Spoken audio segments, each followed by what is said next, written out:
Nos encontramos aquí en uno de los puntos donde ocurrieron dos de los ataques más sangrientos y atroces generados por uno de los grupos subversivos que atacaron y dejaron huella en toda nuestra nación. Estoy hablando de Sendero Luminoso.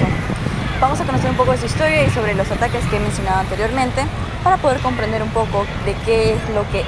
este periodo de 1980 al 2000 dejó marcada a toda una nación. Mi nombre es América Ricaldi y conozcamos un poco sobre esta historia. Partimos un poco desde 1964, que fue donde inició justamente el Partido Comunista Peruano, del cual fue descendiendo diversos partidos que se fueron independizando debido a la ideología que ellos fueron adaptándose al partido que estaban eligiendo. Fue aquí donde nació el Partido Comunista Peruano Sendero Luminoso, llevado así el nombre elegido debido al escritor José Carlos Mariátegui, que denominaba por el Sendero Luminoso de Mariátegui, ¿no? Fue el creador, el partidario de todo este partido, por así decirlo, Abimael Guzmán Reynoso, quien se centró principalmente en la provincia de Ayacucho. Él es un filósofo que fue docente justamente en la Universidad San Cristóbal de Huamanga, donde él dictaba clases y a su vez decidió convertirlo en su base, donde esparciría la ideología de su partido comunista a los docentes, estudiantes universitarios, de los cuales haría una cadena de los cuales seguiría esta ideología a los estudiantes de nivel secundario, adaptándose generalmente a los campesinos, que vendría a ser su objetivo principal. Esto debido a que su ideología, en la cual ellos se basaban en lo que vendría a ser el marxismo, el leninismo y el maoísmo, decidió adaptar una propia ideología, la que él mencionaba el pensamiento Gonzalo, en los cuales él planteaba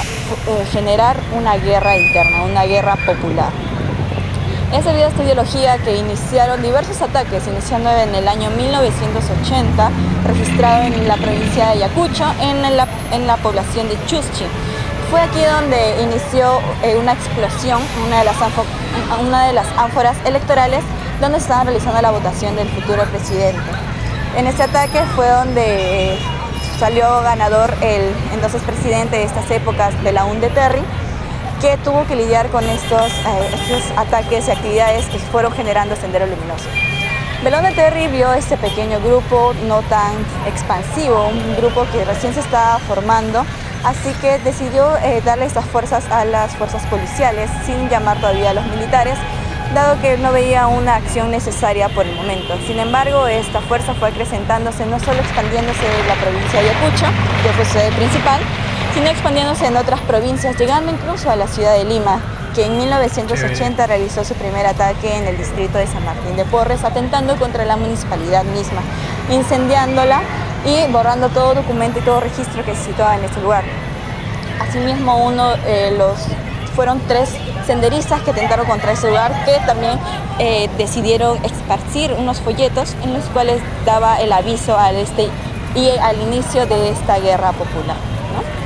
Fue durante estas épocas que todos los peruanos y todos los provincianos y campesinos tuvieron que ceder ante estos grupos subversivos que decidieron optar por el camino de la guerra, de la matanza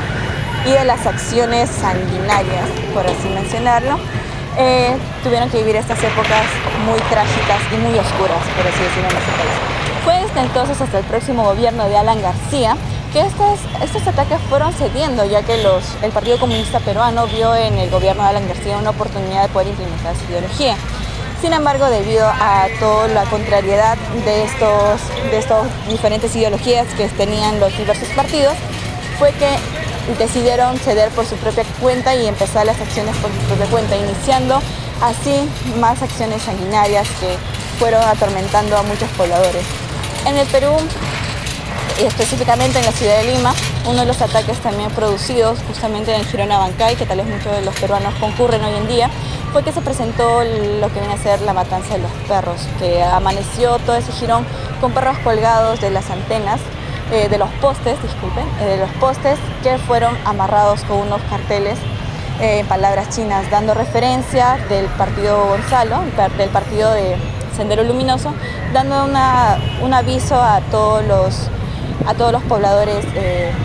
en general a toda la población de China, dando un aviso a que se está implementando su nuevo estado, ¿no? Su nuevo gobierno, que justamente como fui mencionando fue el pensamiento Gonzalo.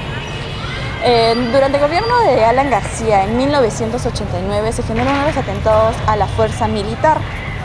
buscando en ella debilitarlos, ¿no? Si podemos observar justamente a mi mano derecha, podemos observar que estamos en el Jirón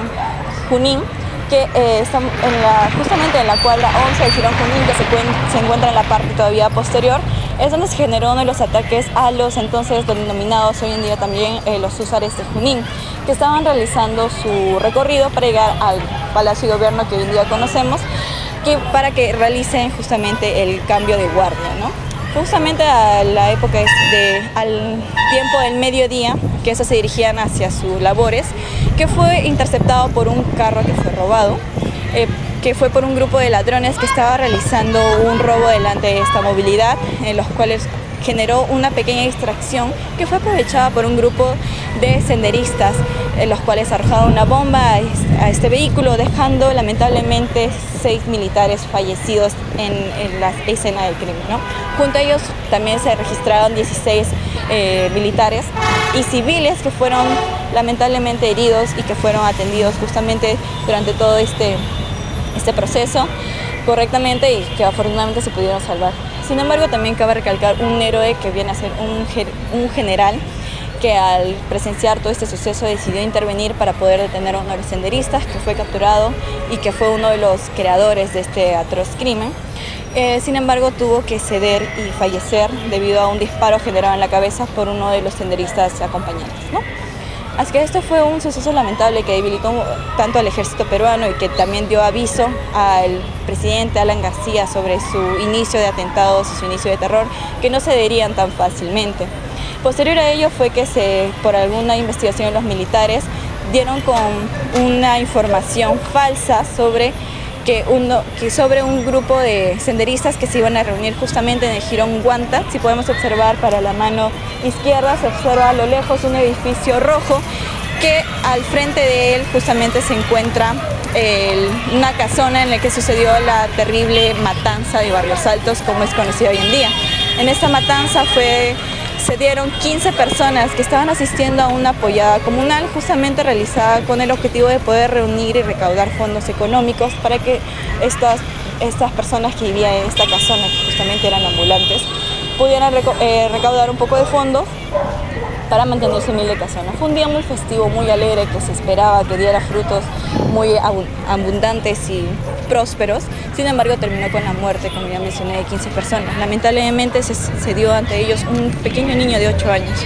Y debido a este inocente niño que fue cedido y a las personas inocentes, ya que como mencioné antes, esta información falsa de los militares que generó esta matanza fue algo que impactó a muchos de los peruanos, fue que se decidieron dar una investigación progresiva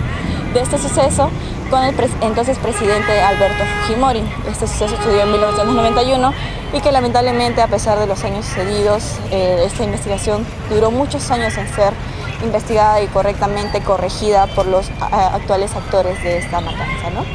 Fueron sucesos muy lamentables que quedan todavía registrados en la historia y que puede ser de conocimiento público averiguar sobre estos lugares, ¿no? Es importante de todo ello poder aprender y conocer sobre esta historia que nos ha dejado marcada y que muchos de nuestros antepasados, padres, abuelos, tuvieron que vivir lamentablemente sin haber participado y sin haber esperado algo así a cambio de un grupo de ideologistas que intentaban implementar esa nueva ideología, tal vez en buenos términos, pero no con buenas acciones. Debemos recaudar no solo todo lo terrorífico, todo lo malo que sucedió ante estas épocas, sino también alabar la victoria y toda la valentía que pudo tener no solo los grupos peruanos, no solo los limeños, sino grupos de otras comunidades, de otras provincias que sucedieron ante los comunistas, pero que alzaron sus armas y sus fuerzas para defender no solo su identidad, sino también su cultura y su comunidad ante lo que podría ser una cese de lo que les pertenecía a ellos como personas, como peruanos. Es importante también recordar todo ello y mantenerlo en la historia viva de nuestro Perú y de poder prevalecer esta historia no solo para las nuevas generaciones, sino también prevalecerlo para que este error no se pueda cometer en un futuro muy cercano. Bueno, eso es todo por mi parte, así que les agradezco por su gran atención. Hasta luego.